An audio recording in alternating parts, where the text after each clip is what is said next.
por causa de um artigo, isso nunca aconteceu. O pessoal faz uma choradeira, por exemplo, em torno do Otto Maria Carpo. O que aconteceu com o Otto Maria Carpo? Houve uma queixa contra ele, a queixa chegou na promotoria, o promotor chamou o Otto Maria Carpo, fez lá umas perguntas e arquivou o processo. Não houve nem processo. Isso foi tudo o que aconteceu com o Otto Maria Carpo. E até hoje, o pessoal fica chorando. O Otto Maria Carpo foi vítima da ditadura, etc, etc. Claro, tem muita gente que perdeu o emprego. O grande jornal de oposição no começo era o Correio da Manhã. Aconteceu, o Correio da Manhã faliu. E todos eles ficaram para a rua e tiveram que procurar empregos em outro lugar. O Carlos Heitor Coni arrumou emprego na editora Bloch, né, do Adolfo Bloch, que era um homem da direita, era um conservador, era um judeu foragido da Rússia, que horror de comunismo, e que era odiado por isso.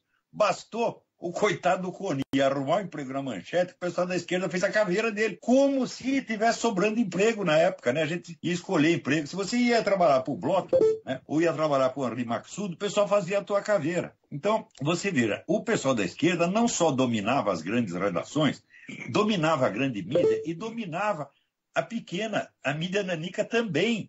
Às vezes eram os mesmos caras que faziam uma coisa e a outra. Ou seja, eles já tinham a hegemonia durante o regime militar. O que os militares fizeram contra isso?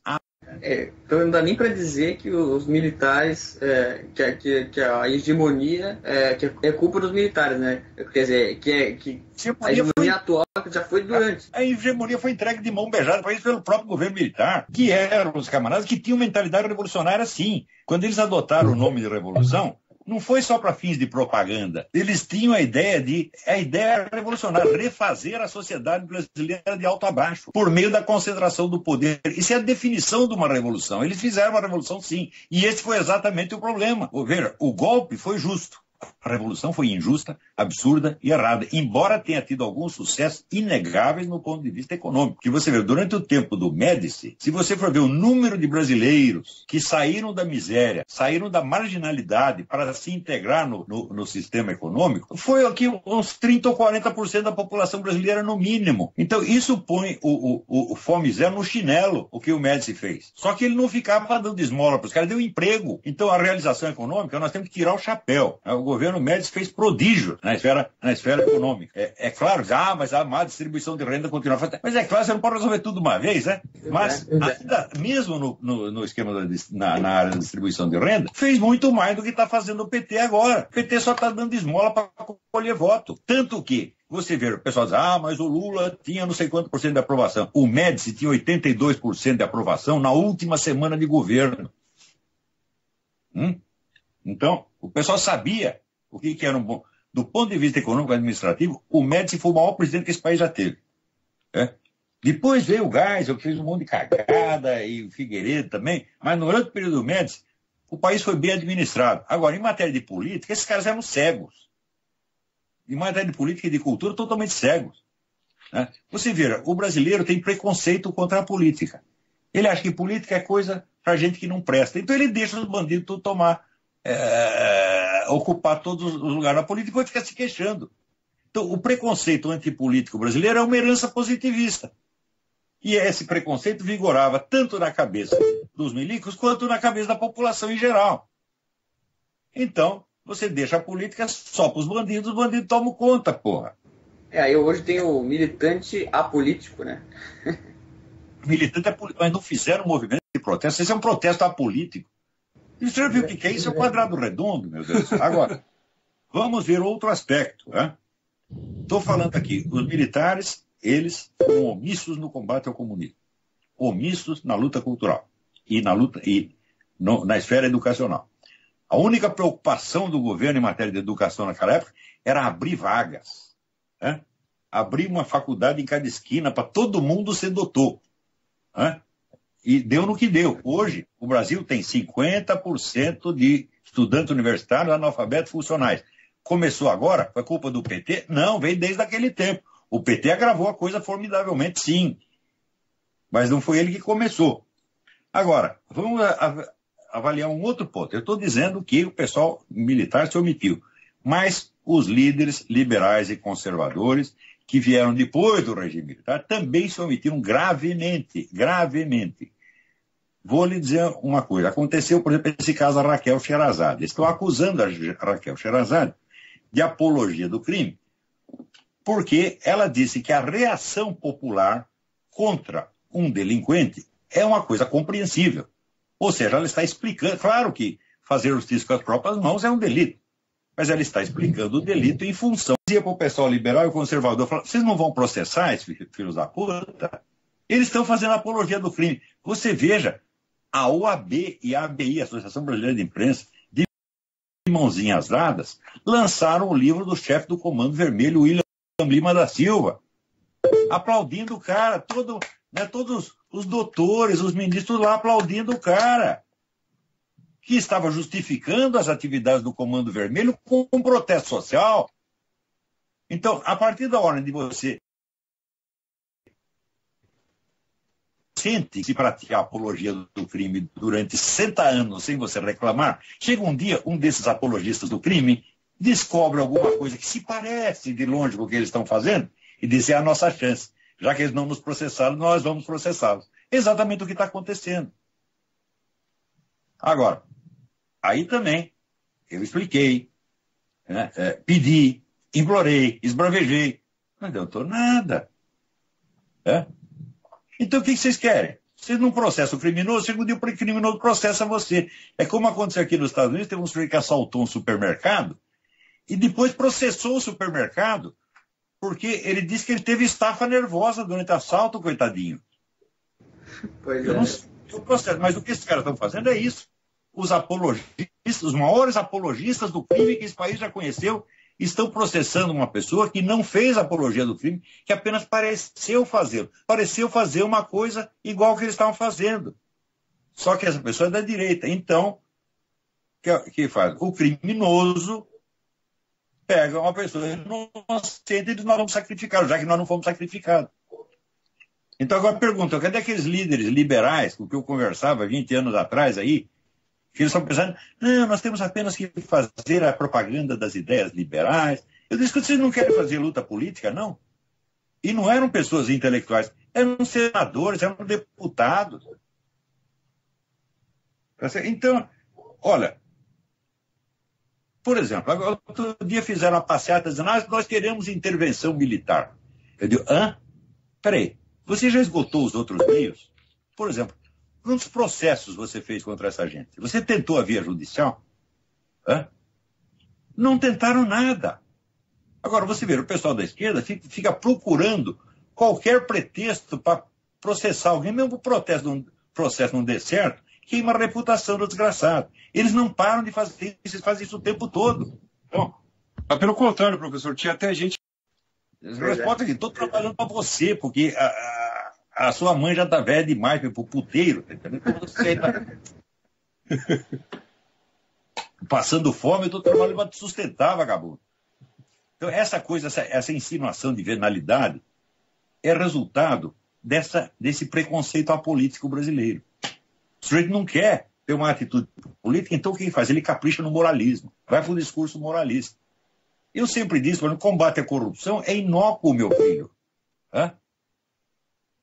Então, outro dia me mostraram um site que dá notas para os políticos brasileiros, por critérios apolíticos. Quantas vezes ele participou de sessões, quantos projetos apresentou, etc. Totalmente apolítico. Então, o resultado, alguns dos políticos mais nefastos do país, que apenas são eficientes, estão lá com notas altíssimas. Sim. Quer dizer, é coisa de idiota, né? Quer dizer, se você é apolítico, meu filho, então você tem que aceitar ser governado por qualquer um e não reclamar. Já começa a se abster do julgamento político, acabou, né? Agora, outra coisa, você pedir intervenção militar, eu digo, olha, a intervenção militar é um meio de você obter certas coisas. Agora, você quer a finalidade ou você quer a fábula da viúva e do juiz iníquo, que está lá em Lucas capítulo 18, versículos 1 a 8, em que o próprio Jesus, olha, uma cidade tal tinha um juiz iníquo e tinha uma viúva que estava reivindicando um direito líquido e certo. E ele negava, e negava, e negava, e negava, e pela insistência chegou um dia em que o próprio Deus interferiu e fez o juiz dar a reivindicação, atender a reivindicação. Então, quando a gente vê aqui nos Estados Unidos esse heroísmo desse pessoal, tipo Orly Tate e outros tantos que estão, vamos dizer, lutando para tentar impugnar o mandato do Obama com base numa coisa justa, que é a falsidade documental, que está mais do que provado, Eles já tentaram trocentos processos. O juiz fica com medo, nenhum processo foi julgado até agora, nenhum. O juiz fica com medo e ele inventa um jeito de tirar da seringa. Porque aí eu me lembro, meu pai era advogado e ele dizia uma coisa que eu nunca esqueci. Ele diz, olha, às vezes o juiz é parcial a favor do queixoso, às vezes é parcial em favor do réu. Mas ele é sempre parcial em favor de si mesmo. Portanto, podendo dar uma sentença inócua que não o comprometa, ele o fará. Podendo não dar sentença nenhuma, ele o fará. Isso é batata, líquido e certo. Então, os processos são tudo recusados em limine. Eu não tenho jurisdição, isso não é comigo, todo mundo tirou da seringa. Mas o pessoal continua insistindo, tanto que hoje, você já vê, 60% da população americana não acredita mais nos documentos do Obama. E mais dia, menos dia, ele vai ter que pagar por esse crime. Agora, no Brasil, pergunta assim, quantos processos judiciais todos esses lindos protestadores, liberais e conservadores tentaram? Nenhum. E já querem uma intervenção militar? Você esgotou a via legal e pacífica, meu filho? Para você pedir uma barbaridade dessa? Não. Então você não tentou nada. Então é o seguinte, você está querendo é que o soldado vá lá se arriscar no seu lugar, porra. Daí o pessoal diz, mas processo custa caro. Daí eu pergunto assim, se você não pode dar nem o seu dinheiro para a causa que você acha justa, com que direito você exige que um soldado dê a vida? Você está entendendo? Então, o problema do Brasil é a corrupção mental e a corrupção moral que entrou muito fundo na cabeça de todo mundo. Cada um de nós tem que fazer o seu meia-culpa, examinar, dizer, aonde que eu contribuí para a merda chegar a esse volume que chegou hoje. Não é questão de você aderir a uma política ou a outra, porque o que tem efeitos não é a sua convicção, a sua crença, são as suas ações, e o seu estilo de agir que se impregna nos outros. Então, aí, não interessa muito qual é a sua ideologia. Você vê o que acontece. Por exemplo, vou te mostrar como esse negócio não é. Então, o que interessa é a substância da luta e não a justificativa ideológica. Você veja, na França, agora o partido da extrema-direita, o Front Nacional, ganhou as eleições, está todo mundo colaborando, etc, etc. Tem pessoal que ficou contente. Só que acontece o seguinte, o Front Nacional é tremendamente antissemita. Sendo antissemita, ele colabora com o que existe de pior na esquerda. Por motivo ideológico? Não, por burrice. Eles não são a favor da esquerda. Apenas eles têm um preconceito que os torna instrumentais para a esquerda, radicais islâmicos, etc, etc. Então a pessoa precisa medir não a sua ideologia, as suas belas intenções, as suas ações reais. Então, se você, por exemplo, se você durante 30 anos você permite todos os abusos e não recorre à via judicial e depois vai pedir uma intervenção militar, você se tornou culpado pela situação. Porque se você não usa os instrumentos da democracia, a democracia acaba. Porque quem matou a democracia foi a esquerda? Não, foi a esquerda e a direita junto. Uma, pervertendo a justiça, tá certo? E a outra, abandonando a justiça, virando as costas à justiça. Parece que essa preferência do pessoal pela intervenção militar parece mais com um desejo de ir contra o que a esquerda diz, né? Que ela demoniza a intervenção militar, tanto aí parece que querem... Um efeito externo. Você vê, a direita no Brasil nada fez contra o comunismo. Não fez... Era metade ali, era esquerdista, pô. Você veja... Pega lá o famoso Congresso pela Liberdade da Cultura, realizado em Budapeste em 1956, financiado pela CIA. E está lá, intelectuais denunciando o comunismo, contando os crimes do comunismo. 80% deles eram gente que vinha da esquerda. Então o problema não é a sua ideologia, meu filho, é as suas ações reais. Eu estou falando para você que o único governante que fez uma coisa efetiva contra o comunismo foi o cara eleito pela esquerda, que foi o Marechal Dutra. Agora, até hoje, o pessoal da direita tem o mito do brigadeiro Eduardo Gomes, que era o candidato da direita. Era uma boa pessoa, etc, etc. Mas não cai entre nós. Eu duvido que ele, na presidência, ele tivesse culhão para fazer o que o Marechal Dutra fez. O Marechal Dutra, você sabe que era um homem que ele não ia ao banheiro sem consultar a Constituição para ver se era permitido. Tudo é ejaculação precoce. O sujeito disse que é dar uma transada, que nada. Ele já abaixou as calças, ele já gozou, ele já acabou tudo. Não precisa fazer nada. Quer dizer, é preciso uma ocupação de espaço primeiro, né, professor? Nas universidades. Né? Mas antes de tudo, antes de você pensar em ocupar espaços, você tem que pensar em juntar forças. E você junta força com essas duas atividades. Uma comissão de fundraising. Vamos estudar aqui seriamente todas as fontes de dinheiro que nós podemos ter para juntar para fortalecer esse movimento. E segundo, ter uma comissão judicial para dar apoio para isso. E para defender os perseguidos, como agora o caso da Raquel Sherazade. Bom, isso é utilização de verbas e concessões do Estado como instrumento de pressão política. Isso é ilegal e isso é motivo para impeachment. Cadê o processo? Já abriram um processo? Não.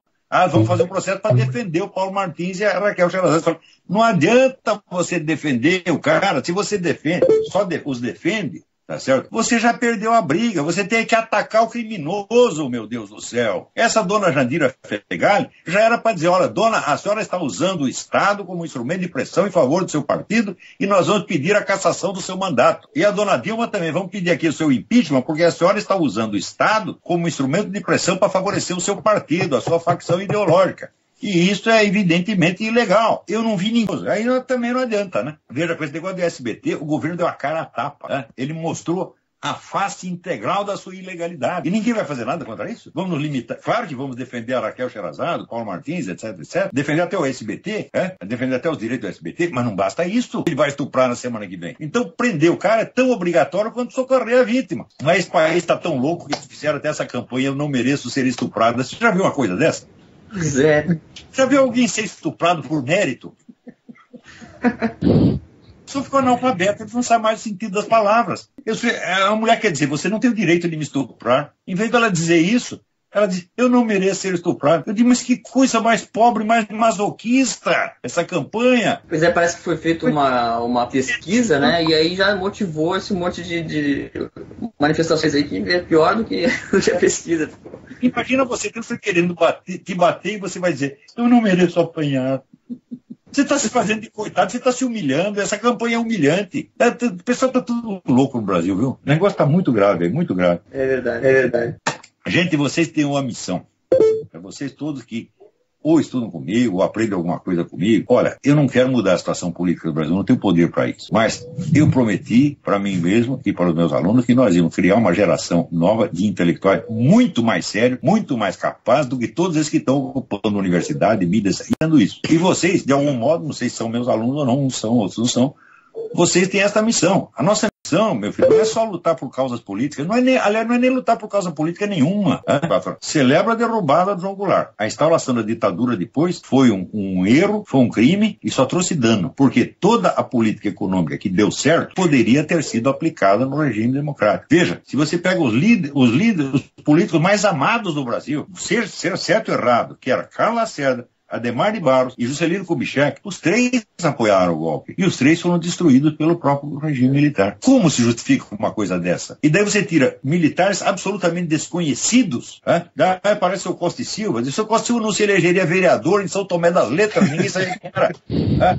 Você tira Juscelino Kubitschek, Carlos Lacerda e Adhemar de Barros e põe esse homem no lugar. Claro, é um homem honesto, etc, etc. Mas não é um político e não representava ninguém, representava apenas a elite militar tecnocrática. E isso acabou com a política no Brasil, acabou com o conservadorismo no Brasil, e nessa política de terra, esse deserto que ficou, a esquerda veio, quando voltou esse cara do exílio, e falou, o terreno é nosso, ocuparam tudo. Então não tem nada de celebrar, não. Nós tem que fazer a meia-culpa. Eu reconheço o mérito do regime militar na parte econômica, isso aí não tem como negar. E eu reconheço a justiça da derrubada do João Goulart. Mas isso não quer dizer que vão agora levantar a bandeira, temos que ter outro golpe militar. Não. Talvez um dia seja preciso uma intervenção militar, mas não antes de nós tentarmos fazer por nossa conta tudo o que é possível na esfera civil. E não se fez nada, tá bom? Fazer a nossa parte, né, professor? Claro, então vamos lá. Tá certo. Obrigado, professor. Eu que agradeço pela atenção. Professor, muito obrigado. Boa noite. A gente continua aqui ao vivo, 23h07, bastante gente aí, tivemos um número bem alto de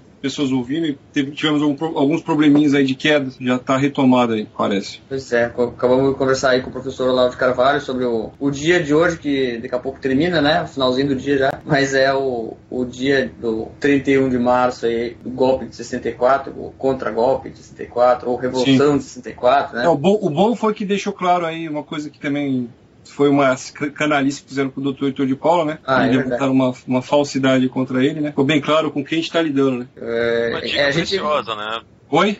E é uma dica preciosa, né? Continuar o trabalho para além de produção cultural, livros, jornalismo, como a gente faz aqui na Rádio Vox, é um contra-ativismo jurídico. Né? E precisa de grana, né? Como diz o professor, né? Precisa de grana. Não tem dinheiro nem para poder investir numa editora, numa revista, num jornal, numa rádio, num livro.